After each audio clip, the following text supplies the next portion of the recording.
that a lot of the people that are out there saying this is because China rigged the election and China is going to take over everything have just done him a huge favor. Well, I think it's quite interesting that Apple did not ban TikTok. You can still download TikTok on the Apple App Store, but you can't download Parler. And by the way, why is no one focused on Jack Ma? Where is Jack Ma?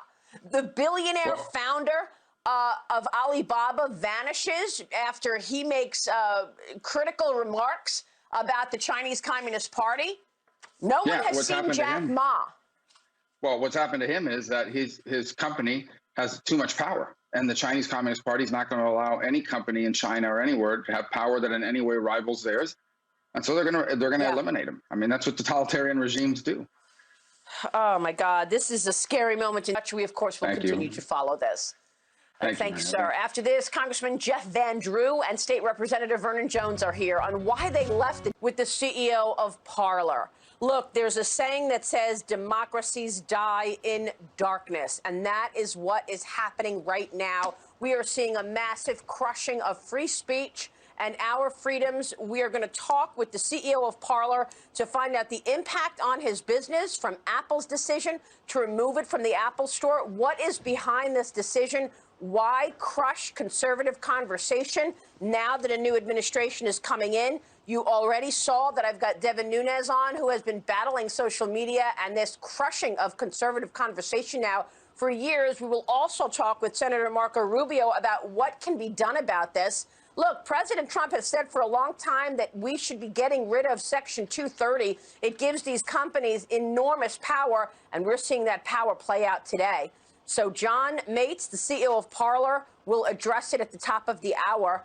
This is an enormous story, guys. Yeah. As you know, these are the kinds of moves, Pete, that you see in communist China. Exactly. Not in free America. Something you expose and talk about all the time, Maria. Are any of the decisions being made by these big tech companies based on their balance sheet, based on good business decisions, or are these purely ideological decisions? It certainly looks like this was coordinated, and it looks like this is totally ideological.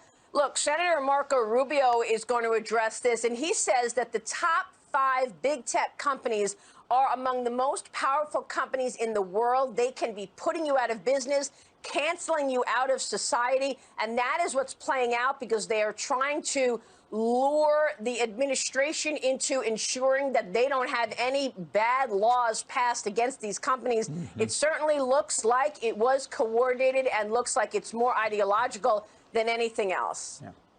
It's fascinating, Maria, though, will there be any price to pay? Go ahead. I'm sorry, Jedediah. Yeah. No, go ahead, Will. Will there be any business price to pay by banishing essentially half of the country off of your platform? Will there be any downward, trend in their stock price, Maria? Yeah, I mean, we'll see how the market reacts tomorrow. Yeah. Usually, markets trade up with a mixed government when you see partly both sides represented, because the market sees that as well. You won't be able to get any aggressive, hugely progressive laws through a Republican Senate. You no longer have that. You will be seeing all the rules and regulations that the Biden administration wants to pass likely get through. I would expect that to spark a sell-off in the stock market. That would be a negative reaction. Nobody wants to see this kinds of censorship. You have to wonder what is happening here with this new rulemaking. But we'll hear from the CEO of Parler in this exclusive in 10 minutes' time. Good deal. Thank you so much, Maria. Big show coming up in just about 10 minutes now, so we'll catch you soon. Coming up, DI. Welcome back, Squawk Box. What a week for free expression and social media and the questions around it. President Trump has been banned from Twitter and Facebook indefinitely, and his YouTube account has been suspended for uploading new content, or from uploading new content, I should say. The question, of course, is this long overdue rule enforcement, or is big tech choking free speech? John Fort breaks it down in On the Other Hand. John? Andrew, big tech is absolutely choking free speech. I mean, social media platforms have become one of the most essential media for communication in the modern era. 1 in 5 U.S. adults gets political news primarily from social media, according to a Pew Research analysis just over a year old. And a study last year showed half get news there at least sometimes. Facebook, YouTube, and Twitter, the platforms that just muzzled the president, are the most popular. Now, these private companies have become the public square, and they're now trying to determine what ideas get heard.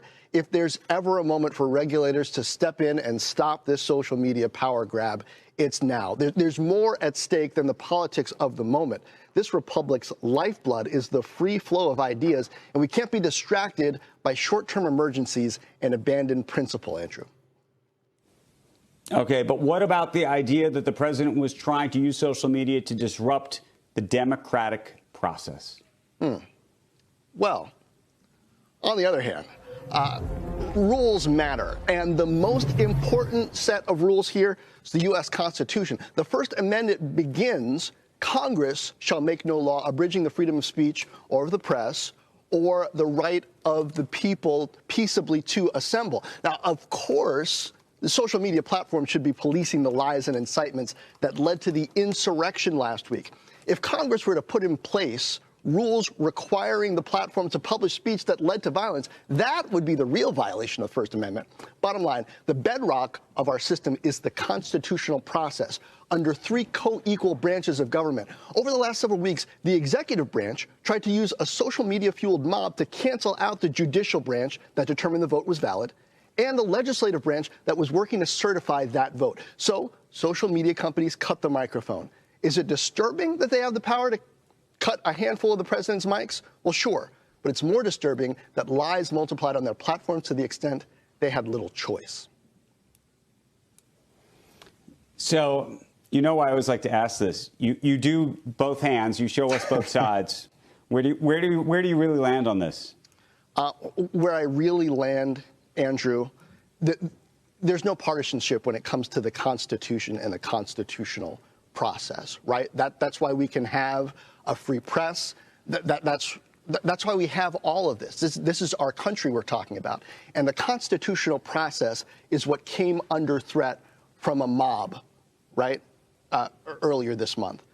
If the social media companies needed to take emergency action to deal with that leading up to the inauguration, to me, it's completely understandable, especially given all the exceptions that they gave Donald Trump up to this point. But really, this just underscores the importance of rules, whether you're talking about the private companies having them and being transparent about them, or following the rules that allow us to have this democracy in this process. Shepard Smith here. Thanks for watching CNBC on YouTube.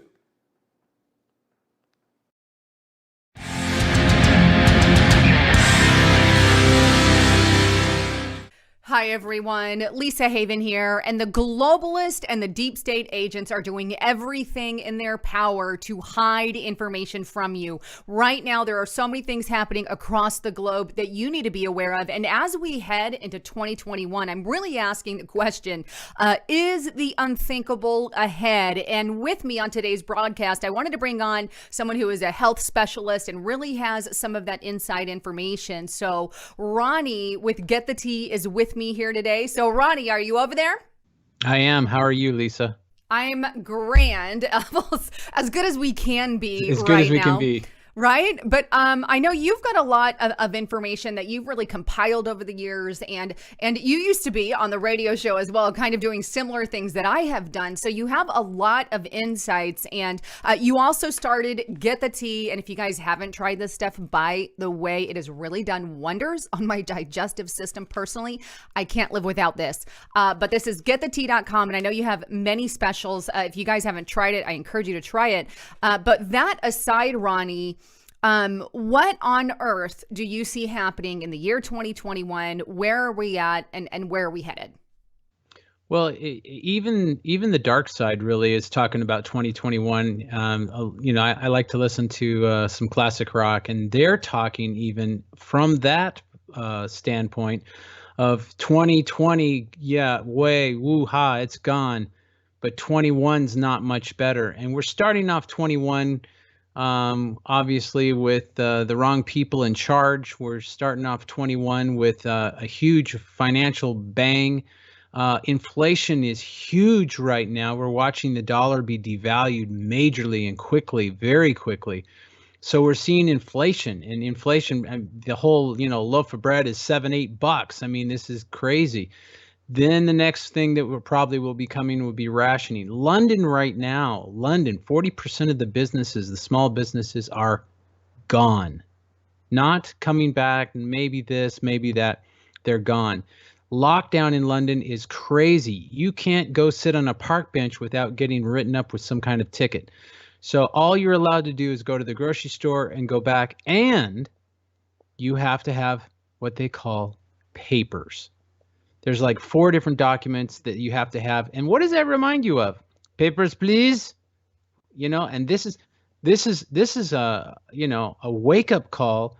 And even in my business with people buying stuff, and they're going, okay, well, I want to get a little extra which is smart.